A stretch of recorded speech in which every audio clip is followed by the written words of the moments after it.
MLC Duvvada Srinivas family వార్లో కొత్త twist నెలకొంది.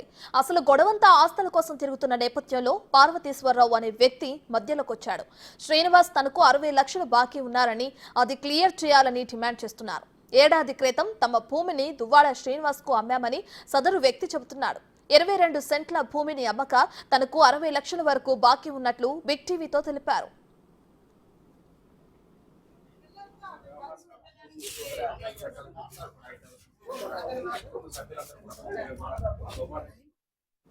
దువ్వాడ శ్రీనివాస సోదరుడు శ్రీధర్ బాధ్యత తీసుకోవడంతో తాను ఇప్పటి వరకు డబ్బులు అడగలేదని, తనకు డబ్బులు చెల్లించకుండా ఆ స్థలంలో నిర్మించిన ఇంటి కోసం ఆందోళన చేస్తున్నారని పార్వతీశ్వరరావు చెబుతున్నారు. మరోవైపు ఇప్పటికే ఇంటి కోసం తాను 2 కోట్లు ఖర్చు చేశానని దివ్యల మాధురి చెబుతున్నారు. ఈ నేపథ్యంలో అసలు ఇంటిపై ఎవరికి హక్కు అనే అంశం తెరపైకొచ్చింది.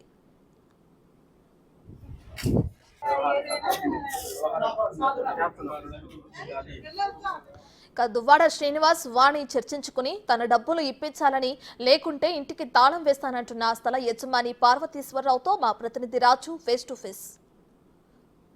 దువ్వాడ శ్రీనివాస్ ఫ్యామిలీ వివాదంలో కీలకమైన 5వ డిమాండే ఇల్లు గురించి. ఇప్పుడు ఆ ఇంట్లోనే ఆందోళన జరుగుతుంది. కానీ కొత్త ట్విస్ట్ ఏంటంటే, ఆ ఇంటి నిర్మాణానికి ఉన్నటువంటి స్థలం అది దువ్వాడ శ్రీనివాస్ కాదు. ఇప్పటికే నాకు దాదాపుగా 60 లక్షల పైన డబ్బులు ఇవ్వాలని స్థల యజమాని పార్వతీశ్వరరావు గారు చెప్తున్నటువంటి పరిస్థితి. మాస్టర్ ఏంటి అసలు మీకు ఎంత అంటే ఈ చేతిలో చెక్కులు కూడా ఉన్నాయి, ఈ చెక్కులు ఎవరెవరు ఇచ్చారు, ఎంత ఇచ్చారు? అసలు ఈ చెక్కులు ఇచ్చేది శ్రీనివాసరావు గారు సార్. మొదటిసారి వస్తే అమ్మనని తిరస్కరించాను. మళ్ళీ రెండోసారి అందరూ వచ్చి నా కుటుంబ సభ్యులతో పాటు అందరూ వచ్చి అతను నివాసం ఏర్పాటు చేసుకుంటారు. ఎక్కడ అనే ప్రదేశాలు చూశారు, ఎక్కడ అనుకూలంగా లేదు.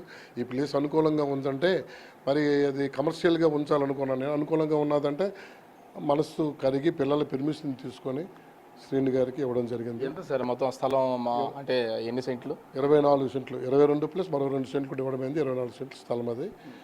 మరి అది అతను అడిగారు కాబట్టి నేను ఇల్లు కట్టుకుంటానంటే ఇస్తాను, అమ్ముకుంటానంటే ఇవ్వనని కూడా చెప్పడం జరిగింది. లేదన్నా తప్పకుండా ఇల్లు మీ పేరు చెప్పుకుని ఇల్లు కట్టుకుంటాను, ఇంతకుముందు మా దారి చూపించావు, ఇప్పుడు కూడా మా దారి చూపించంటే నాకు రాజకీయంగా విభేదించినప్పటికీ అంటే విభేదం అంటే మీరు కేసులు పెట్టారండి.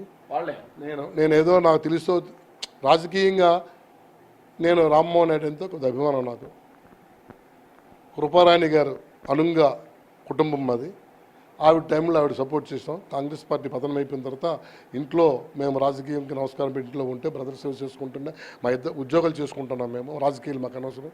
ఆ సందర్భంలో మహానుభావుడు రామ్మోహన్ నాయుడు గారు కొత్తగా రావడం రాజకీయాలకి, అచ్చెన్నాయుడు గారు కూడా 2 సార్లు ఓడిపోయాను మాస్టారు, నన్ను అభిమానించండి, నన్ను ఆదరించండి, గౌరవించండి, మీ సామాజిక వర్గం నుంచి తప్పనిసరిగా నాకు అవకాశం దొరుకుతుంది అని అంటే, ఆ విధంగా నేను హెల్ప్ చేయడం వల్ల అది వాళ్ళకి రాజకీయంగా లోపల నా కుటుంబ సభ్యులతో పాటు మిగతా వాళ్ళకి కూడా అది ఉండొచ్చు. ఆ విధంగా వాళ్ళు సహకరించాను. నేను మరి నా ప్లాట్ఫారం ఎన్టీ రామారావు అంటే 82లో ఆయన సన్మానించాను నోట్ల దండతో. అది మనకు రాజకీయాలు అనవసరం. కానీ ఇప్పుడు వివాదం ఏంటంటే అది పెట్టుకుని నా మీద కేసులు పెట్టారు. ఎవరు పెట్టారు మీ మీద కేసు? అప్పట్లో ఫ్యామిలీ కుటుంబం, దువ్వాడ వాణి అండ్ శ్రీని గారి కుటుంబం. నేను బాధపడడం లేదు. అట్లాంటి వాళ్ళకి కూడా నేను పోలీస్ స్టేషన్కి వెళ్ళి ఎదుర్కొన్నాను. గణేష్ గారు ఎస్ఐ గారు ఉండేవారు. నా వ్యక్తిగత జీవిత చరిత్రను తెలుసుకోండి సార్, ఉపాధ్యాయునిగా నా సేవలను తెలుసుకోండి. నేను ఇప్పుడు కూడా దుర్మార్గ పనులు, తప్పుడు పనులు చేయను. ఒకరు చేస్తే నేను తప్పుని భావించి తప్పును ఒప్పుకుంటాను. మీ మీద కేసు పెట్టినటువంటి వాణి గారు, దువ్వాడ శ్రీనివాస్ గారు వాళ్ళే తిరిగి మీకు ఈ స్థలం కావాలని అడిగారు. స్థలము శ్రీని గారు వచ్చి అడిగారు. రాజకీయంగా విభేదించినప్పటికీ వాణి గారు నా డ్రైవింగ్ మీద కూడా కేసు పెట్టారు. రాత్రి 11 వరకు సిఐ నీలయ్య గారు నా డ్రైవింగ్ నిర్బంధిస్తే నేను నా కొడుకెళ్ళి వెంట తీసుకుని దెబ్బలాడి ఆయన ఫోన్ ద్వారా వాళ్ళకి వినిపిస్తున్నాడు. ఫోన్ ద్వారా సిఐ నీలయ్య వాళ్ళకి వినిపిస్తున్నాడు. అయినా మేము భయపెట్టి మనకేముంది, నా డ్రైవింగ్ మీద కేసు పెట్టడానికి కారణం ఏంటి, నా ఆస్తిపై బ్లాక్మెయిల్ చేయడానికి కారణం ఏంటి?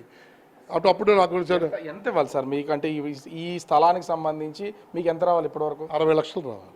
60 లక్షలు రావాలి. మరి వారికి 1 ఇయర్ అవుతుంది. ఈ 1 ఇయర్లో ఇంట్రెస్ట్ కలుపుకుంటే మరో 10 లక్షలు పెరిగిపోతుంది. బ్యాంక్ ఇంట్రెస్ట్ తీసుకున్నా సరే ధర్మంగా వాళ్ళు ఇచ్చిన డబ్బులు నేను ఎక్కడ పెట్టుకున్న బ్యాంకులు వేసుకున్నా, డిపాజిట్ చేసుకున్నా నాకు కొంత అమౌంట్ వస్తుంది. ఒక ప్రైవేట్ బ్యాంకు, ఆ గవర్నమెంట్ స్టేట్ బ్యాంకు మరో దగ్గర వేసుకుని డబ్బులు వస్తుంది. కానీ 1 ఇయర్ నుంచి ఎటువంటి 1 ఇయర్ నుంచి మీరు దువ్వాడ శ్రీని గారిని డబ్బులు అడగలేదా? అసలు ఈ సందర్భం ఇప్పుడు రాలేదని వాళ్ళ తమ్ముడు బాబా గారు పలాసి వెళ్తాను శ్రీని గారి దగ్గరికి వెళ్ళినా మరి ఆయన చూసి ఆయన బాధలు చూసి మరి నేనైతే వాళ్ళు నిరంతరము రాజకీయ కార్యక్రమాల్లో ఉంటారు కాబట్టి బాబా గారి దగ్గరికే నేను చాలాసార్లు వెళ్ళాను. ఆయన ప్రామిస్ చేసి అన్న భగవంతుని సాక్షి ఈ డబ్బులు నేను ఉంచుకోను, నాదే బాధ్యత, అన్నకి దీనికి సంబంధం లేదు, నేను ఇచ్చి వేస్తానన్నా, కొద్ది టైం ఇవ్వనంటే అలాగా నేను 4 సార్లు బాబా గారింటికి వెళ్ళాను తప్ప శ్రీని గారింటికి వెళ్ళలేదు అనడం లేదు. వెళ్తుంటే జనాలు చూసి కార్యకర్తలు చూసి నాకే సిగ్గేసి అడడానికి, తమ్ముడు డబ్బులు అంటే ఆ బాబా చూస్తాను అన్న అనేవాడు. సరే బాబా మరి శ్రీని గారితో సంబంధం లేదులే అని చెప్పి బాబా గారే ఇప్పటికి కూడా బాబా గారి రెస్పాన్సిబిలిటీ. కానీ ఇప్పుడు చూస్తే ఈ ఇంటి చుట్టూనే జరుగుతుంది, ఆ సైట్లోనే జరుగుతుంది. వారం రోజుల నుంచి మీ టీవీలో చూస్తుంటే నాకు చాలా బాధ అనిపిస్తుంది. ఒక అబ్బాయి లండన్ నుంచి ఫోన్ చేశాడు, మరో అబ్బాయి మరో ప్రదేశం నుంచి ఫోన్ చేశాడు. ఇదేంటి అన్న మీ టెక్కల్లో ఈ తగులు, ఇదేంటి పరిస్థితి నాన్న ఈ టెక్కల్లో ఈ తగులు ఏంటి గొడవ, ఎడిదారి తీస్తుంది ఇదంటే ఏం చేస్తాం, ఇది ఆస్తుల కోసం పోరాటం కాదు, ఇవి రాజకీయ ఆకాంక్షలు ఇందులో ఉన్నది ఏంటుంది, అది దానికోసము మొగుడు పిల్లల పోరాటం, ఇది ఎక్కడ చూడని చరిత్ర. ఇది నాకు ఆశ్చర్యంగా ఉంది. రాజకీయ పదవుల కోసం అన్నదమ్ములు దెబ్బలాడారు, లేదా మరొకరు దెబ్బలాడి, ఇది భర్త భార్యలు దెబ్బలాడడం అనేది ఏ రాజకీయంగా నేను చూడలేదు చరిత్రలో కూడా. నేను ఇప్పుడు ఆ స్థలంలో జరుగుతున్నటువంటి నిర్మాణం, అది ఆ ఇల్లు నా పేరు రాసే వరకు, మా పేరు రాసే వరకు అక్కడ నుంచి కదిలేదు లేదని వాణి చెప్తున్నది. వాడు వాణి ఏమంటారు మీరు? స్థలంపై అడిగే అర్హత నాకు లేదండి. అది రేపు వెళ్ళి నేను తాళమేసిన నాకు హక్కు ఉంది. నాకు మంది మార్బల్, వాళ్ళకే మంది మార్బల్, నాకు మంది మార్బల్ ఉంది. చట్టపరంగా వెళ్ళి ఒక్క నాకు ఉంది, చక్కులు పట్టుకొని ఎవరండి దాని మీదకి వెళ్ళి అడగడానికి, అక్కడ ధర్నాలు చేయడం ఏంటండి, నవ్వుతాడు ఎవడండి. ఎవరింట్లో కూర్చొని అడుక్కొని పెద్ద మనుషులు వీళ్ళు ఎందుకు వచ్చారు? ఈ 2 సంవత్సరాలు లేని పెద్ద మనుషులు వీళ్ళు వచ్చారండి. ఈ పరిస్థితి పోలీసులు నిద్ర లేకుండా ఉంది. ఆడ పోలీసులు అక్కడ కూర్చొని నానా బాధలు పడుతున్నారు. కుటుంబ సభ్యులు ఇప్పుడు దిగారు. ఎన్నాళ్ళు ఏం చేశారు? ఏమి భర్త భార్యను కలపలేకపోయారు? ఆ జరిగే అన్యాయాలను ఎందుకు అరికట్టలేకపోయారు? ఏమిటి కారణం అంటే వాళ్ళు తగులు పడడం మీకు కావాలి. ఈవేళ ఎందుకు వచ్చారు? వచ్చినప్పుడు ఇవన్నీ పరిష్కరించమని కోరుతున్నాను. ఇక్కడ కేవలం ఆస్తి అనేది దాని చుట్టే తిరుగుతుంది కదా. 5వ పాయింట్ ఆస్తి, 4 పాయింట్లు అనుకోను. 5వ పాయింట్ ఆస్తి అంతా ఇచ్చేయాలి. మన డబ్బులు ఇచ్చిమనండి వాణి గారికి. శ్రీని గారు వాళ్ళు రాసుకుంటా డబ్బులు ఇచ్చిమనండి. మరి కోట్లు అని చెప్తున్నాడు ఆయన. 1,40,00,000 నాకు ఇవ్వకుండా తన భార్యకి ఇచ్చాడు. ఇవ్వచ్చు, భార్య పిల్లలు హక్కుంది, ఇవ్వచ్చు. 1 నీళ్ళు ఇచ్చామంటాడు. నాకు ఎంత ఇవ్వాలండి? 60 లక్షలే కదా, ఇచ్చివచ్చు కదా, ఎందుకు ఆ బాధ?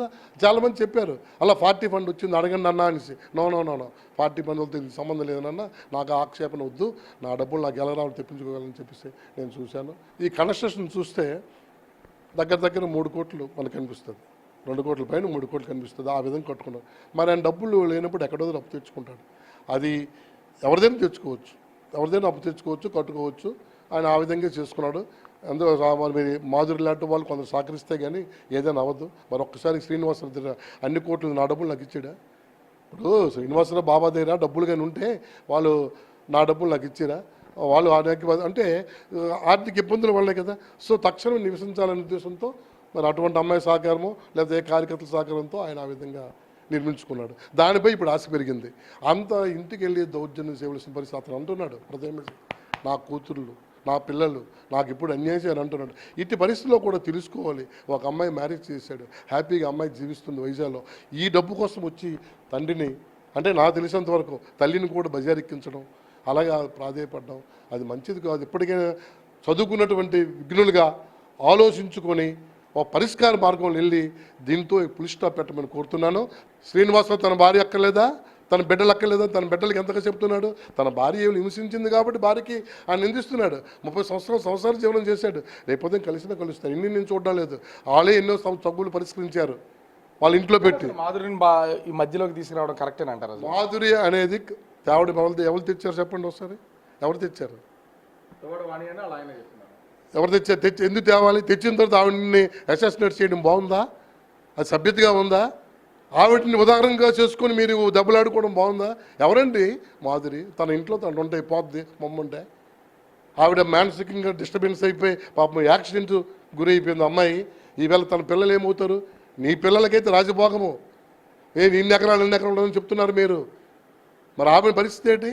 అనాది కదా ఆమె. నేను మాధురికి ఎందుకుంటున్నానంటే తన్ని ఇంట్లో ఉన్న అమ్మాయిని తెచ్చి ఈదులో పెట్టారు. తన వ్యవహారాలు తను చూసుకుంటుంది. ఈదులో పెట్టారు. పెట్టిన తర్వాత అమ్మాయికి ఏదోలాగా వెళ్తుంటే దాన్ని ఆసరాగా తీసుకొని మీరు రాజకీయ వాంఛలు తీర్చుకుంటున్నారు. మీ ద్వారానైనా నాకు అమౌంట్ వచ్చేటట్లుగా న్యాయం చేస్తారని, ఈ తగు పులి స్టాప్ పెడతారని కోరుకుంటున్నాను. అంటే ఇక్కడ ఓవరాల్గా చూస్తే ఇప్పుడు దువ్వాడ సీను దువ్వాడ వాళ్ళ ఈ ఫ్యామిలీ వివాదం ఇంటి స్థలం ఇంటి నిర్మాణం మీద జరుగుతుంది. దాన్ని రాసిస్తే ఇది అయితే ఆ సెటిల్మెంట్ అయ్యే అవకాశం ఉంది. కానీ ఇప్పుడు కొత్తగా ట్విస్ట్ పార్వతీశ్వరరావు గారు రిటైర్డ్ మాస్టర్, ఆయనకి సంబంధించినటువంటి స్థలానికి సంబంధించి ఇప్పటికే 60 లక్షల రూపాయలు రావాలి, నా డబ్బులు ఇవ్వండి, లేకపోతే కొన్ని రోజులు వెయిట్ చేసి ఆ ఇంటికి తాళం వేస్తానని, ఎట్లాంటి ఆలోచన లేదు, ఎవరి గురించి ఆలోచించే ప్రసక్తే లేదని హెచ్చరిస్తున్నట్లుగా చెప్తున్నటువంటి పరిస్థితి. కెమెరామెన్ అరుణ్తో రాజు, బిగ్ టీవీ, టెక్కలి, శ్రీకాకుళం జిల్లా.